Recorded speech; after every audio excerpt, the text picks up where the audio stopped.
L'assurance que vous risquez d'aimer. Whenever you need Oui, madame. Merci, c'est vraiment gentil. De rien.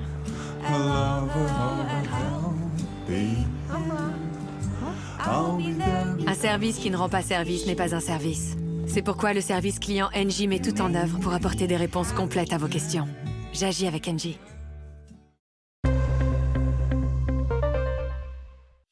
Votre programme avec QuickBooks.fr. QuickBooks, la solution des entrepreneurs pour une comptabilité vite faite. Très bien faite.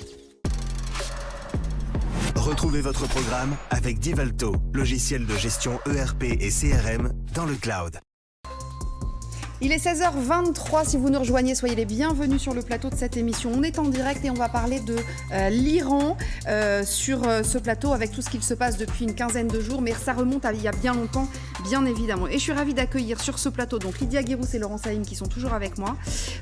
Et Kador Javan est avec nous. Bonjour à vous. Vous êtes la bienvenue. Vous êtes écrivaine d'origine iranienne. Vous avez écrit, entre autres, parce que vous avez écrit beaucoup de livres, Iran, j'accuse, publié chez Grasset, et Bas les voiles, publié chez Gallimard. J'ai bon ? Ouais. C'est bien ça.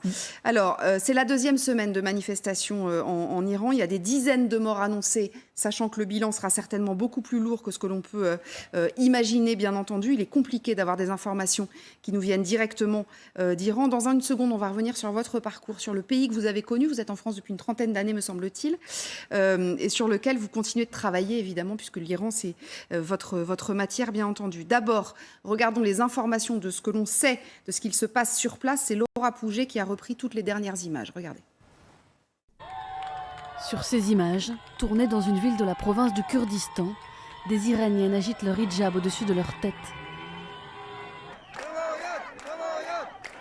Sur celle-ci, des manifestants acclament cette femme qui brûle son foulard, là aussi dans une ville de province. Car le mouvement s'est maintenant propagé dans le pays. Il a débuté le 16 septembre dernier, le jour de la mort de Masha Amini, arrêtée par les autorités parce qu'elle portait mal son foulard.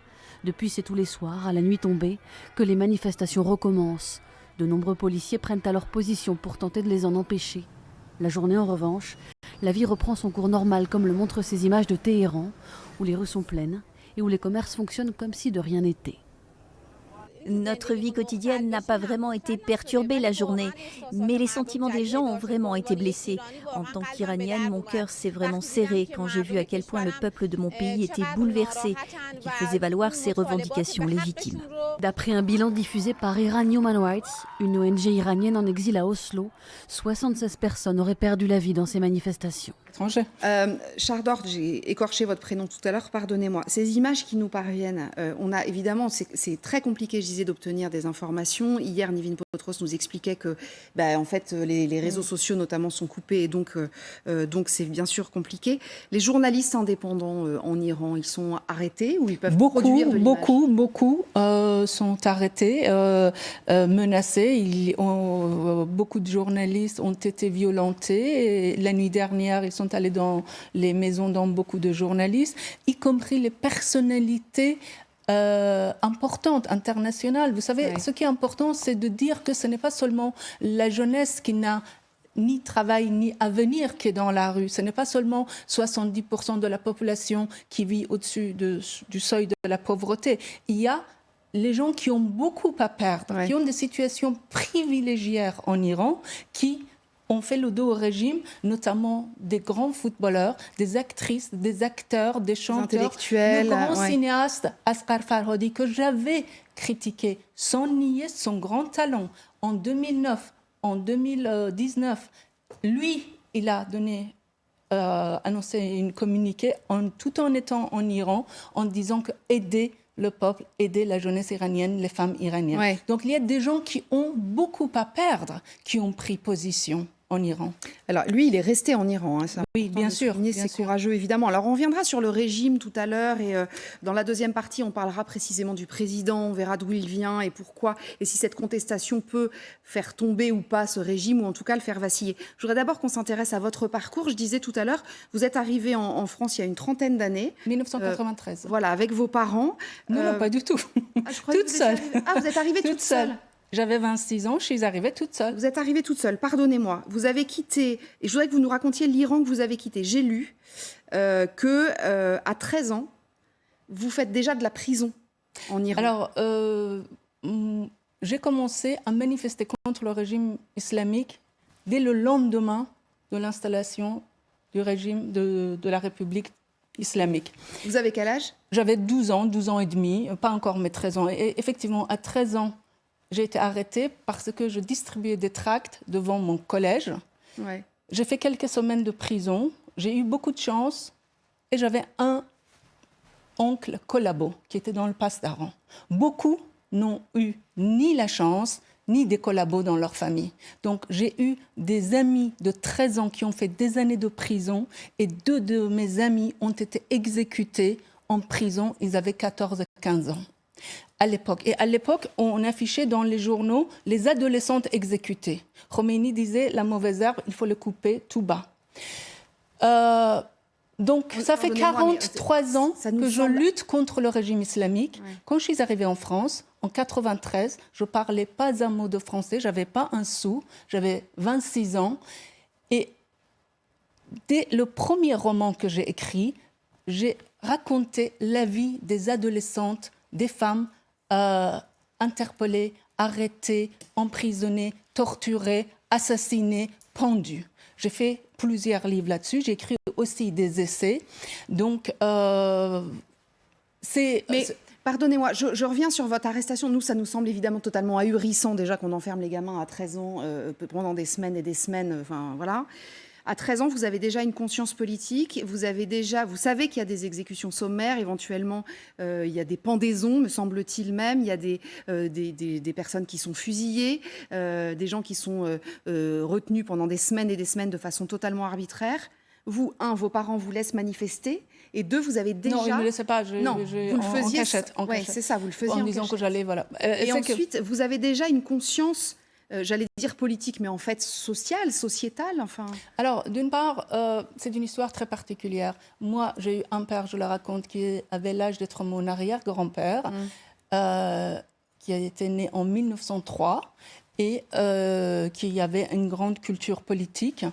Donc, quand j'avais dès l'âge de 9 ans, j'étais obligée, il m'appelait dans sa chambre, j'étais obligée, je n'avais pas le droit de dire non. Et je haïssais ces heures de lecture obligatoires des journaux pour mon père parce qu'il perdait la vue. Il avait eu beaucoup d'accidents. Ah oui. Donc, j'étais obligée, dès l'âge de 9 ans, comme j'étais bonne élève, de lire les journaux pour mon père. Je ne comprenais rien.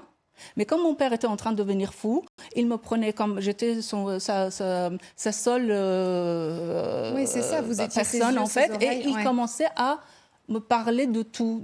Il commentait, comme il insultait toujours les mêmes ministres, le même système, les gens. Finalement, j'ai commencé à comprendre. Et au bout de 2-3 ans, j'ai commencé à comprendre. Et dès le lendemain de la Révolution, mon père a été emprisonné par Ayatollah Khalkhali, que tout le monde connaît. C'était le bourreau de l'Iran.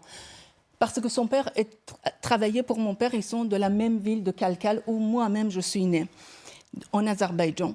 Et donc, mon père a été emprisonné comme Mofsede fel Ard. Tous les arabophones connaissent ce terme, et les Iraniens. Ça veut dire celui qui répand le vice sur terre.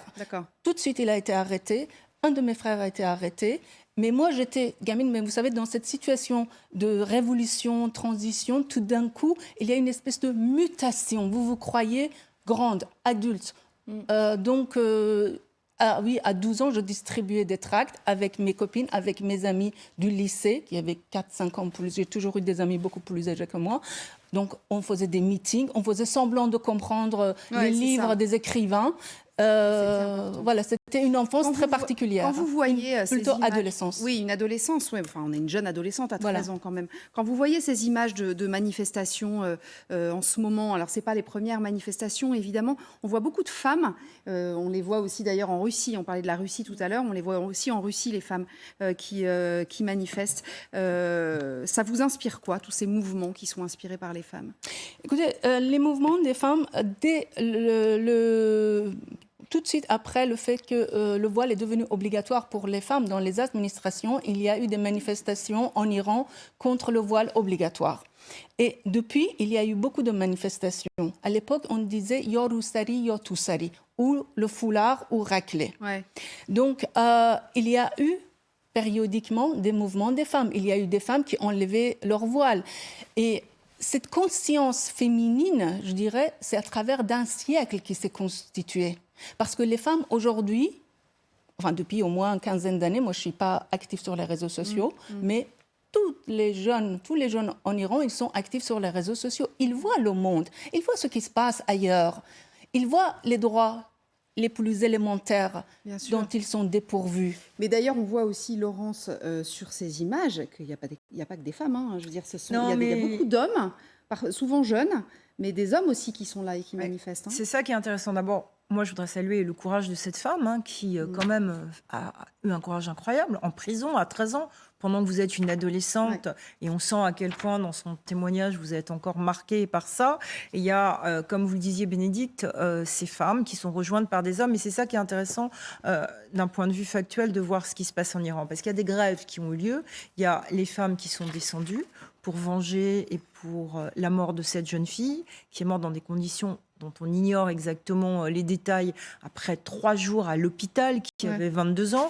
Ensuite, il y a eu les étudiants qui ont rejoint le mouvement. Ça fait penser à ce qui s'était passé il y a quelques années, cette révolution qui n'avait pas marché avec des centaines de jeunes arrêtés.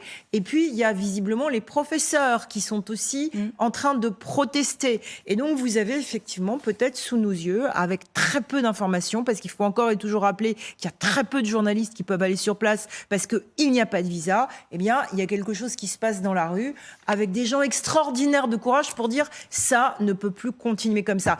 Et c'est ça qui est très intéressant. C'est que ça arrive dans un monde où on parle de l'Iran par rapport à la guerre en Ukraine, comme allié éventuel de la Russie.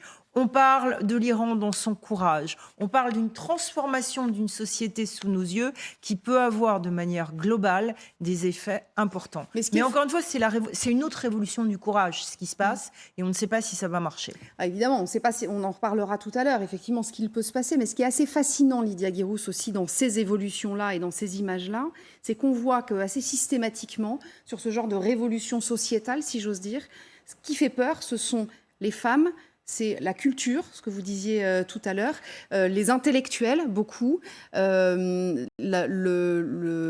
professeurs musique aussi, beaucoup, l'école, enfin voilà. Ils font la grève totale. Oui, c'est ça. Tout ce qui permet aux gens de grandir et de s'ouvrir au monde, quoi. Ce régime est un régime islamiste et l'islamisme déteste les femmes, veut les effacer. L'islamisme déteste la culture, la musique, tout ce qui peut rendre heureux, tout ce qui représente la vie.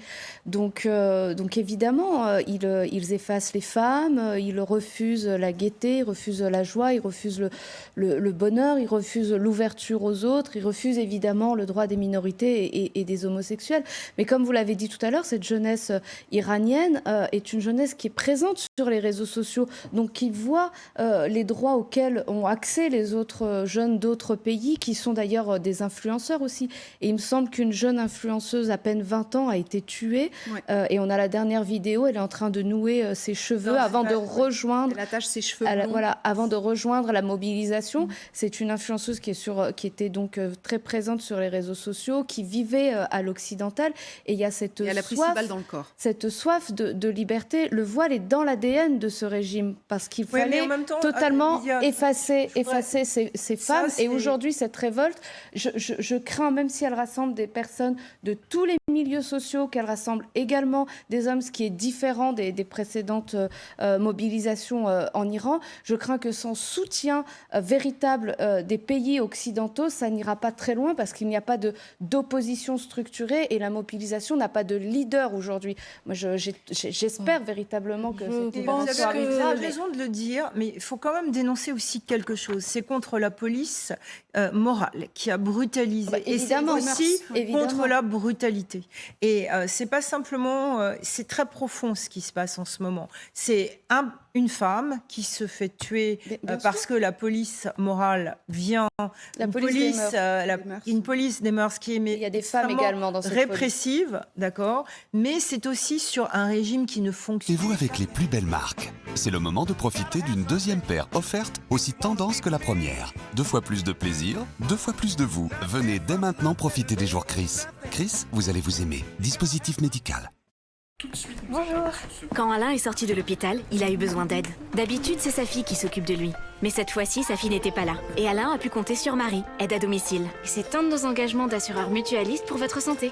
Groupama, la vraie vie s'assure ici. Et pour nos sociétaires fidèles, Groupama s'engage à débloquer 400 € pour plus de confort pendant votre séjour à l'hôpital. Votre programme avec QuickBooks.fr. QuickBooks, la solution des entrepreneurs pour une comptabilité vite faite. Très bien faite. Retrouvez votre programme avec Divalto, logiciel de gestion ERP et CRM dans le cloud. Allez, retour sur le plateau de cette émission. Vous êtes les bienvenus, évidemment, si vous nous rejoignez. On parle de l'Iran depuis tout à l'heure et de cette révolution ou pas d'ailleurs. Est-ce que c'est le début d'une révolution qu'on est en train de vivre? Toujours en compagnie de Shardor Javan, qui est réfugiée iranienne. Vous êtes iranienne ou franco-iranienne d'ailleurs? Je ne suis pas franco-iranienne, je n'ai que le passeport pardonnez-moi, lapsus français. Et j'ai un nom français. D'origine iranienne. J'ai un nom français, un nom de famille français, un prénom français, et Shardor Javan est mon nom de plume. Donc je n'ai plus de nom iranien, je n'ai plus de passeport iranien. Et si jamais le régime tombe, je ne retournerai pas en Iran. Ma vie est en France, ma vie est la littérature française, l'écriture et ma vie ici, mes livres. Clément Terme est avec nous également par Skype. Bonjour à vous. Vous êtes chercheur associé à l'Institut international d'études iraniennes à l'Université de Montpellier. Merci d'être avec nous. Alors, on voulait se poser la question avant d'aller faire mieux connaissance, si j'ose dire, avec le président Raisi, puisque Magali nous a rejoint sur ce plateau. Ce qu'on vit, est-ce que c'est le début est-ce que c'est une révolte ou est-ce que c'est le début d'une révolution? Votre avis à vous pour commencer, Clément Terme? Écoutez, c'est difficile à dire pour l'instant. Je pense que le mouvement décidera de l'avenir du régime iranien. Mais très clairement, c'est un mouvement pour un changement de régime par le bas. Ce n'est pas une simple demande de réforme à l'intérieur d'un cadre idéologique préexistant. Donc je dirais, pour être bref, qu'en ce moment, on est à un point de rupture entre la majorité de la population et le régime, et que le retour en arrière n'est plus possible, mais on ne sait pas ce que deviendra ce mouvement. Vous êtes d'accord avec cette affaire? Je l'espère.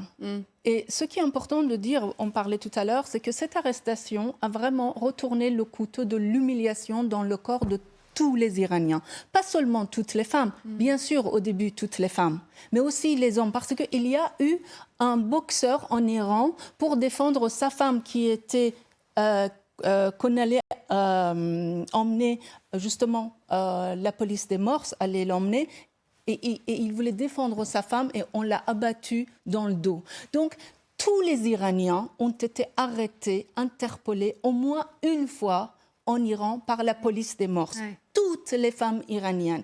Et vous êtes humiliés d'une façon absolument inimaginable. Je voulais dire une chose. Vous avez parlé de l'idéologie islamique. L'idéologie islamique, il faut le comprendre, j'ai écrit beaucoup là-dessus, c'est basé sur deux choses. La haine de l'Occident, et cette haine signifie la mort de l'Occident, la fin de l'Occident. Les journaux près du régime, ils titraient « Cet hiver, grâce à Poutine, les Européens vont crever du froid ». Ça, c'est la haine de l'Occident, ça veut dire l'Occident doit disparaître. Et la haine des femmes, sauf la haine des femmes, c'est la femme est l'objet de désir sexuel. La femme est indispensable pour la reproduction. Donc, mais la haine de la femme, comment ça s'explique? Ce qu'on appelle hijab, ça n'a rien à voir avec les cheveux. Ça n'a rien à voir. Hijab veut dire on déshumanise la moitié de la population dans le système islamiste. Comment? On leur dit vous n'avez aucun droit juridique, aucun droit social, aucun droit psychologique. Vous êtes éternellement des sous-humains dont la vie dépend et dans le monde d'un homme. Oui, c'est voilà. ça. C'est pas seulement que vous comptez. Pas de droit sur les enfants, pas de droit en cas de divorce. La femme devient un objet convoité par l'homme, l'objet du désir. La femme devient un objet haram. Le corps de la femme devient cet objet haram. Donc, c'est la haine des femmes, de féminité la science nous a prouvé que les hommes ont XY. C'est la haine de ce X, si je peux parler sur le plan génétique, c'est la haine du féminisme même chez les hommes. Donc, c'est basé sur cela. On peut me dire que oui, les femmes font des études, ils sont ingénieurs, ils sont médecins, ils conduisent. Oui, mais elles ne peuvent pas décider de leur vie. Dès qu'une femme ouvre la bouche pour parler, on lui dit « cache tes cheveux ». Baisse tes yeux. Tu n'es pas un être humain, tu n'as aucun droit. Je ne veux pas parler comme ces gens-là, mais c'est comme ça que ça se passe. Ça veut dire on retire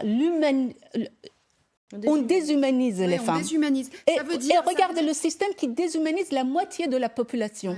On lui retire tous les droits. Ça veut dire, par exemple, Clément Terme, qu'en fait, ces gens se battent, si on suit ce qu'on vient de se dire sur le plateau, se battent contre les fondements en fait de la République islamique. Manifestement, c'est ça. Oui, tout à fait. Il n'y a pas de compromis possible dans le cadre idéologique légué par l'ayatollah Khomeini. Cela fait partie de l'identité du régime, mais encore une fois, c'est une idéologie politique. La religion est un instrument au service du politique pour se perpétuer, pour maintenir le régime au pouvoir, pour organiser sa survie. Donc on est dans une situation bloquée pour l'instant parce que le régime ne peut pas arrêter les manifestants. Donc on est dans un cycle régulier maintenant, depuis on peut dater ça de la révolte des étudiants massive en 1999 jusqu'à aujourd'hui, et des cycles qui se répètent. Et en même temps, pour l'instant, il n'y a pas eu de changement de régime par le bas. Mais on peut imaginer que le régime n'arrive plus à imposer ce mode de vie particulier qui est hérité de l'ayatollah Khomeini et qui dispose que finalement les femmes ne sont pas l'égale des hommes. Alors, je pense que pour le régime, la victoire de ce mouvement, c'est d'empêcher le régime de perpétuer son autorité, de contrôler le corps social comme il le faisait jusqu'à présent. Alors, on a parlé effectivement de cette haine des femmes, de l'Occident. Il y a aussi, Laurent Saïm, tout simplement un régime qui se méfie des minorités. Les Kurdes, par exemple, cette jeune femme, Masha Amini, qui a été tuée lors de sa détention, lorsqu'elle a été arrêtée par la police des mœurs. Elle était kurde d'ailleurs, elle était en vacances. Et le Kurdistan iranien, c'est un problème comme le Kurdistan dans son ensemble. Chaque fois qu'on touche au Kurdistan, on dit qu'on touche à quelque chose qui est extrêmement sensible. Ce qui m'intéresse, et je pense que ce serait bien d'avoir tout le monde... avoir une analyse là-dessus, c'est est-ce qu'il y a un leader en ce moment dans cette révolution? Parce que la contestation, elle s'organise dans la rue, on le voit avec des actes de courage incroyables, mais face à l'ampleur de ce qui se passe dans la rue, à un moment donné, et les régimes autoritaires misent souvent sur l'absence de leader, est-ce que là, il y a quelqu'un qui dirige ces gens qui descendent? Comment ça se passe? L'Internet est coupé. On voit quand même ces actions qui se passent dans plusieurs villes. Ces gens, ces femmes extrêmement courageuses, qui avant la coupure de l'Internet se coupaient les cheveux, qui chantent le chant de la résistance, Bella Ciao. Mais est-ce que là, il y a un leader qui coordonne tout ça? Alors, je vais vous dire, avant de répondre à cette question très précisément, je veux dire une chose par rapport à l'islam. Avant la révolution de 1979, arrivée de Khomeini, l'Iran était un pays musulman. Hein. La Turquie aussi, l'Égypte aussi, l'Algérie aussi. Mais l'Iran ne dérangeait ni la France, ni l'Israël. C'était allié de tous les pays. Était allié de tous les pays, et le Moyen-Orient et Proche-Orient étaient un havre de paix. D'accord? Donc, et c'était un pays musulman. Moi, mes sœurs aînées, ils allaient en bikini à la mer, ils portaient des mini-jupes. Le mois de Ramadan, ils ne se maquillaient pas, ils portaient des jupes longues et elles faisaient leur Ramadan.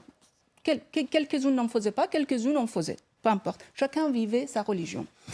Pour répondre à votre question, je l'ai dit, moi, je ne retournerai pas en Iran pour vivre en Iran. Ma vie serait ici, j'irais pour visiter ma famille 1 fois, 2 fois par an. Au moment de la révolution 1979, Khomeini, comme guide de la révolution, n'est pas sorti dès le début. Il y a un moment où le guide, où la personne, le meneur, va sortir. Ce n'est pas encore le moment. Oui, c'est ça, ne vous inquiétez pas, il y en a même beaucoup trop. Et ce sera une femme, le leader? Alors ça, je ne vais pas le dire. Alors ça, vous savez, il faut être un peu plus intelligent pour une fois que les dictateurs. Il ne faut pas tout déballer sur les plateaux de télé, parce que là, les plateaux sont écoutés et par les islamistes ici et par les islamistes là-bas, par tout le monde. Donc, soyons pour une fois un peu plus intelligents que les dictateurs. Vous savez, en Iran, à l'intérieur de l'Iran, il y a des gens brillantissimes. En France, le premier greffe de cœur a été commis par un chirurgien iranien qui s'appelle Dr Karam Baksh. Aux États-Unis, les Iraniens sont, je veux dire, la diaspora iranienne, est la diaspora la plus réussie où qu'elle soit. Alors, donc, vous ne vous inquiétez pas pour le leader, il y en a. Ça va arriver. Une leader. Je voudrais qu'on se concentre aussi. Et d'ailleurs, ça peut être comme Suisse, vous savez, un gouvernement très, très démocratique. Je voudrais qu'on se concentre aussi sur le gouvernement, justement, l'homme qui dirige l'Iran depuis finalement pas très longtemps, qui s'appelle donc Ibrahim Raïssi. D'où vient-il? Qui est-il, cet homme, Magali? On va le voir. Regardez, Ibrahim Raïssi, le président iranien, on va le voir sur cette photo. Le voici. C'est un homme religieux de bientôt 62 ans, précisément. C'est un ayatollah. C'est le titre le plus élevé pour un membre du clergé chiite. Et il porte, regardez, le turban noir. Et ça, c'est important parce que ça veut dire que c'est un saïd, autrement dit, un descendant direct de Mahomet. Alors, c'est lui qui s'était fait remarquer la semaine dernière, vous savez, à New York. On en avait beaucoup parlé quand il avait fait faux bond regarder une célèbre journaliste de CNN parce qu'elle avait refusé de se voiler pour l'interviewer. Il faut le dire, Ibrahim Raïssi est un ultra-conservateur. Il est entré au séminaire lorsqu'il avait 15 ans. Il avait à l'époque pour professeur Ali Khamenei. Ali Khamenei, qui est-il? C'est aujourd'hui le guide suprême en Iran. Et d'ailleurs, c'est lui, Ibrahim Raïssi, qui normalement devrait lui succéder. En tout cas, c'est ce que font savoir plusieurs observateurs. Donc, c'est dire la puissance actuelle du président de l'Iran. Pendant 30 ans, il a été au cœur du système judiciaire jusqu'à en devenir son chef. Et il est soupçonné de nombreuses violations des droits de l'homme du temps où il était juge, puisqu'il a fait partie de ce qu'on a appelé les comités de la mort, comités chargés d'exécuter les prisonniers politiques dans les années 80. Il y aurait eu, selon les estimations, c'est difficile d'avoir un chiffre précis, entre 4 000 et 12 000 victimes. À ce titre, il est sanctionné par les Américains et accusé par Amnesty International de crimes contre l'humanité. Vous imaginez donc le symbole, ce qu'a été son élection l'année dernière, c'était le 3 août 2021. Il avait été élu dès le premier tour avec 72% des suffrages, mais avec un taux d'abstention record dans l'histoire de l'Iran. Et donc, pour contester toutes ces accusations de crimes contre l'humanité, voilà ce qu'il déclarait durant sa campagne électorale. Tout ce que j'ai fait au cours de mes années de service a toujours été orienté vers la défense des droits humains. Voilà, des assertions qui, à l'époque, avaient fait bondir les mouvements citoyens et ils avaient eu raison de se méfier, ils avaient eu raison d'avoir peur parce que depuis qu'il est au pouvoir, on assiste à une vague d'exécutions effrayante. Au cours des 12 premiers mois de sa présidence, regardez, Téhéran a procédé à plus de 520 exécutions. C'est bien plus que lors des années précédentes. D'ailleurs, la police des mœurs, plutôt discrète sous son prédécesseur Hassan Rouhani, est devenue très active avec des missions très strictes depuis qu'il est au pouvoir. En juin dernier, Ibrahim Raïssi avait signé un décret stipulant comment il fallait porter le voile, terminer la tolérance. Désormais, les Iraniennes doivent non seulement cacher tous leurs cheveux, mais également leur cou et leurs épaules. Dans l'escarcelle de son bilan, il y a cette répression massive, donc, mais il y a aussi un bilan qui, au bout d'un moment, n'est pas du tout reluisant. Malgré ses promesses électorales, il n'a pas amélioré la situation économique et sociale du pays, qui reste déplorable, et je pèse mes mots. Il n'a pas non plus obtenu la levée des sanctions occidentales. Il devait s'attaquer à la corruption. Elle est toujours aussi omniprésente. Et puis les discussions sur le nucléaire s'enlisent. Et donc, en plus, aujourd'hui, il doit faire face à l'une des crises sociétales les plus graves de l'histoire de l'Iran. Merci Magali, c'est assez édifiant évidemment. Clément Terbe, une question quand même, parce que Magali disait jusqu'à son accession au pouvoir, la police des mœurs était plutôt un peu plus souple. Ça veut dire que les femmes iraniennes avaient non pas obtenu de nouveaux droits, mais enfin on pouvait se permettre d'avoir le voile qui n'était pas forcément bien positionné ou éventuellement qui était tombé sur les épaules. On terminait pas forcément en prison. Il y a effectivement une question de degré entre ce qu'on appelle, entre guillemets, les modérés, les réformateurs, et les plus conservateurs, les plus radicaux. Mais en même temps, la règle reste la même. Donc, il n'y a pas de débat sur l'obligation du port du voile.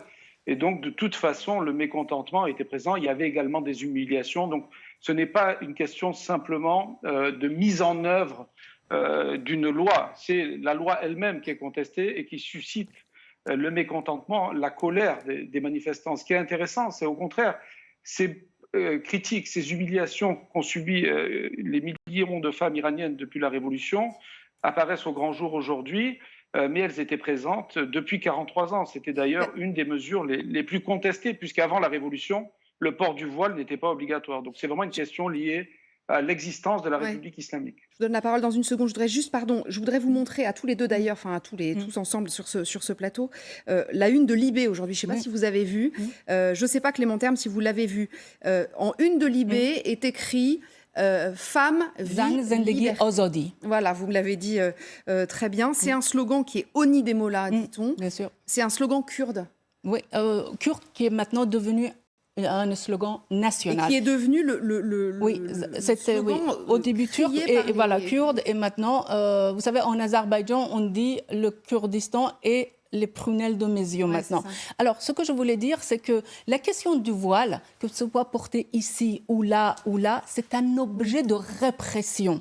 Et il n'y a jamais eu de modéré en Iran. Rouhani, qu'on présente comme modéré, il y a ces paroles en persan qui disaient qu'il fallait instaurer des pendaisons publiques dans toutes les prières du vendredi pour que cela serve de leçon. Rouhani, lorsqu'il est venu en France pour rencontrer François Hollande, il a exigé qu'il n'y ait aucune image de femme non voilée à l'Élysée, qu'on ne montre pas quand